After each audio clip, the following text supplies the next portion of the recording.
Hello सांग मैंने नमस्कार। तो केमती अच्छा आपने आशा करें समस्त भल थे। तो सांग मैंने प्रीवियस वीडियो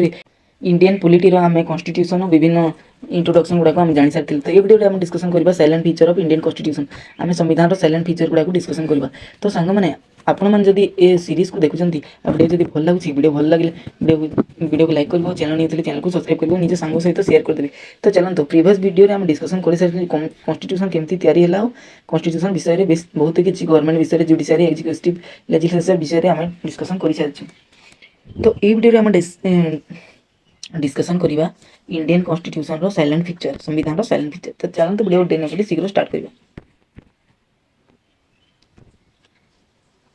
ये रिटेन कन्स्टिट्यूशन कहले कौन इंडिया जमी रिटेन कन्स्टिट्यूशन रही कंटेंट डिटेल प्रोवाइड डेडली विथ जे गवर्नमेंट इंस्टीट्यूशन रही power of union and state fundamental right DPSP रही election judiciary emergency provinces amendment produce रही रिटेन कन्स्टिट्यूशन एगुड़ाक रही है। जमती आम रिटेन कन्स्टिट्यूशन इंडिया अच्छी सेमती uncodified constitution UK United Kingdom a combination of rigid and flexibility constitution कहले कौन बुझ रिजिड एंड फ्लेक्सिबिलिटी कहले एटा गोटे different method of amendment रोची। जमिति some provinces can be change relative easily किसी भी रूल लॉ जोटा तैयारी ताको हमें चेंज करि परबा सिंपल मेजॉरिटी रे ताको कहउचंती हमर स्पेशल मेजॉरिटी ऑफ पार्लियामेंट रे हमें करि परबा राटिफिकेशन करि परबा। ठीक सेमिति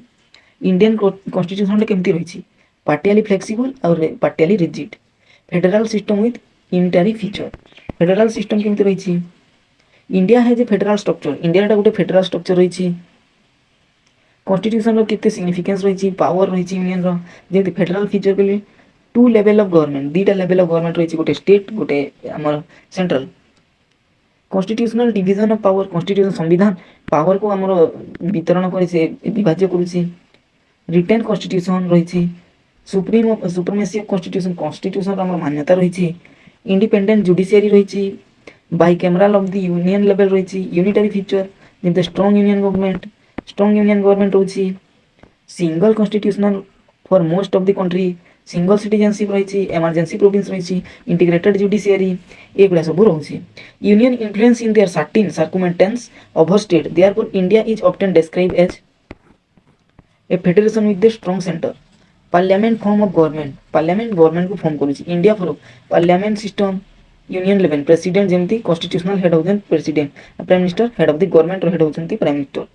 council of minister collective responsible of Lok Sabha जमती गोटे दल जितला राजनीति रे तांगर लोकसभा को जाउछि से माने काउंसिल ऑफ मिनिस्टर मानन को नेकी लोकसभा तैयारी होछि एमान को अकाउंटेबिलिटी पॉलिटिकल अकाउंटेबिलिटी रही थाए। एबे हम डिस्कशन करबा सोवेरिटी सोशलिटी सेक्युलर डेमोक्रेटिक रिपब्लिक कहले कोन ए वर्ड गुडा को हमर प्रियम्बल रु अपियर करा जायछि इंडिया जमती sovereignty socialist secular democratic republic country बोली कहा जायछि। हमें आ गोटे preamble details video polity for हमें एटा को डिस्कशन करबा ए वीडियो रे देखि थाओ नले हमर वीडियो बेसी लंबा हो ठीक अछि। हमें आर स्पेशल सिंपल मीनिंग गुडा जानि दथौ बेसिक मीनिंग जमती सोवेरिटी कहले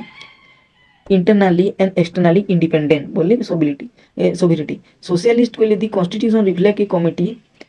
commitment to social and economic justice एटा को सोशलिस्ट कहले। सिक्युलर कहले the state does not establish of official religion and protest religious freedom एटा काको रिलीजियस फ्रीडम दो नै सेते में secular. Democratic ultimately political authority divide from people ए लोक मान को वोट देबार अधिकार और अन्य अधिकार रही सेते में डेमोक्रेटिक केही भी कोन किछि कहि परबे केही भी को जगह रही परबे एगुडा हमर democratic. Republic the head of the state elected directly or indirectly rather than बिगन टू हेरेडिटरी मोनार्ची ठीक अछि सेति पई से माने डायरेक्ट इनडायरेक्ट इलेक्टेड होचंती जमती राजार पु आउथर राजा हो नहीं ठीक से परी एति रिपब्लिक बोली कहा जाउछि। हमर फंडामेंटल राइट कहले हम कोन बुझू the constitution guarantee fundamental right part 3 एडा शेड्यूल पार्ट 3 रही छी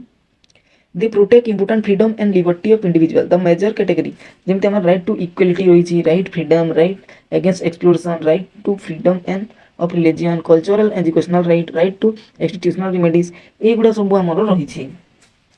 तो मु आपन को छी राइट टू कॉन्स्टिट्यूशनल रेमेडीज कहले कोन आ एडा आर्टिकल केते रे रही छी आको आपन ए वीडियो रो देखि सका परे कमेंट करिवे ठीक अछि। तापर मु जानबी आपन माने केते पढुछंती केते पानी रे अछंती और केते पढापढी करछंती। फंडामेंटाल राइट आमर पार्ट 3 रही आसुवा आग भिडियो आम डिस्कसन करवा तार भितर पशिकी कौन रही फंडामेंटाल राइटा तो भिडियो से था DPSP directive principle of the state policy विषय आम किसी जाना डीपीएसपी एटा पार्ट आईवी रही they provide guideline for state to promote social justice economic welfare equal opportunity public health and education ये गुड़ा को डीपीएसपी भितर रखा जमी welfare oriented government unlike fundamental right DPSP are not enforceable by court एटा enforceable by court नुहे बुझे remember fundamental right part 3 रही डीपीएसपी पार्ट 4 रही मन रखिए फंडामेंटल ड्यूटीज विषय fundamental duties are content in part I V A part 4 A रे there article 51 रे रही remind citizen of responsibility such as respecting of constitution protecting the environment develop the scientific temper preserving India heritage promoting harmony there are currently ये गुड़ा सब fundamental रही fundamental duties रे कौन रही independent judiciary India has independent judiciary ठीक अच्छे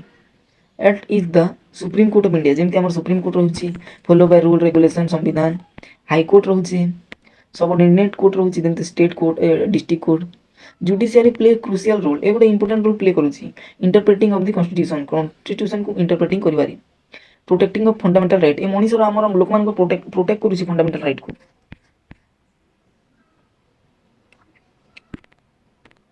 तापर हम पढ़िबा सिंगल सिटीजनशिप कौन India provide single citizen India provide करछि a person is an Indian citizen rather than having separate constitutional citizen of a separate state and India ठीक अछि एटा डिफरेंस रही यूनाइटेड स्टेट रो सेटार फेडरल स्टेट सिटीजनशिप रही तापर हम पढ़िबा universal adult franchise India adopt universal adult service from the beginning of republic जमी टुडे एवरी इंडियन सिटीजन आजिकल कौन हो 18 वर्ष एभव जो मैंने रोचंती से single citizen universal adult franchise कह यूनिवर्सल एडल्ट बोली कह भोट देवार अधिकार अच्छी जमी आगुर कौन थी भोटिंग एज आम 21 थी ए 18 को अणा रिड्यूस कराला यहाँ 61st कॉन्स्टिट्यूशनल अमेंडमेंट एक्ट 1988 द्वारा करागला independent constitutional bodies the constitutional bodies several important institution like election commission जमी रही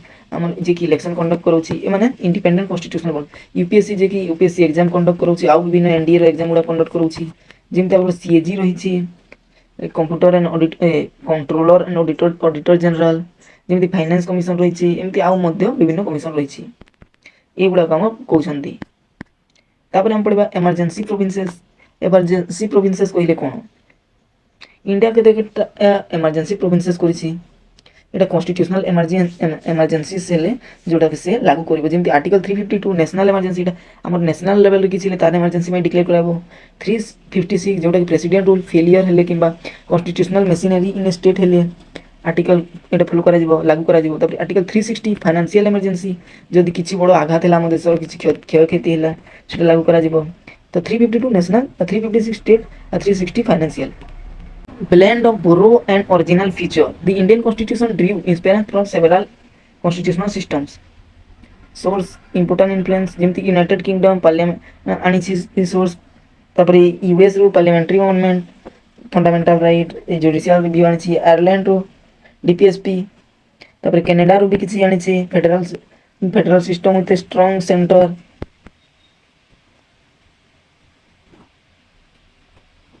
स्ट्रॉन्ग सिस्टम आनी ऑस्ट्रेलिया आमर